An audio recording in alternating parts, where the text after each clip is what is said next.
নীল সাগরের বুক চিরে দাঁড়িয়ে থাকা বাংলাদেশের একমাত্র প্রবাল স্বর্গ সেন্ট মার্টিন দ্বীপ, যেখানে ঢেউয়ের শব্দে মিশে থাকে প্রকৃতির নিঃশ্বাস। কিন্তু সেই স্বর্গ আজ এক কঠিন বাস্তবতার মুখোমুখি। নতুন করে আলোচনায় এসেছে সরকারের কঠোর সিদ্ধান্ত।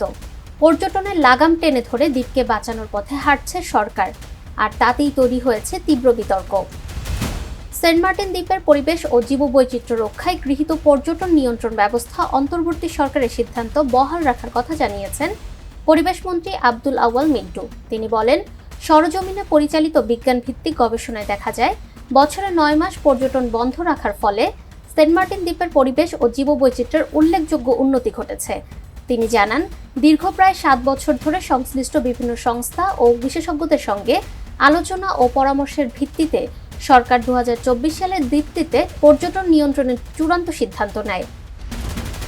এই সিদ্ধান্ত অনুযায়ী প্রতি বছর নভেম্বর থেকে জানুয়ারি এই 3 মাসে প্রতিদিন সর্বোচ্চ 2000 পর্যটককে সেন্ট মার্টিন ভ্রমণের অনুমতি দেওয়া হয়।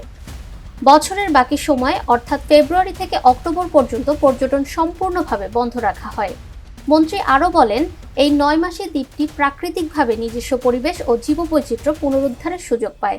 এর ফলে পরিবেশগত ভারসাম্য রক্ষা সম্ভব হয়েছে, যা সাম্প্রতিক গবেষণায় প্রমাণিত হয়েছে। তবে এই সিদ্ধান্ত নিয়ে ভিন্ন মত রয়েছে। স্থানীয় বাসিন্দা ও পর্যটন সংশ্লিষ্ট ব্যবসায়ীরা দীর্ঘদিন ধরে সরকারি নিষেধাজ্ঞা শিথিল করার দাবি জানিয়ে আসছেন।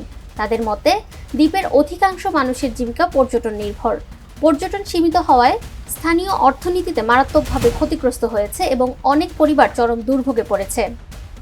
পর্যটন নিয়ন্ত্রণ ও জীববৈচিত্র্য সংরক্ষণের এই ভারসাম্য রক্ষা এখন সরকারের জন্য বড় চ্যালেঞ্জ হয়ে দাঁড়িয়েছে। একদিকে পরিবেশ রক্ষা, অন্যদিকে স্থানীয় মানুষের জীবিকা। এই দুয়ের সমন্বয়ে নির্ধারিত হবে সেন্ট মার্টিন দ্বীপের ভবিষ্যৎ। ফাহমিদা বিনতে আনোয়ার, নিরপেক্ষ।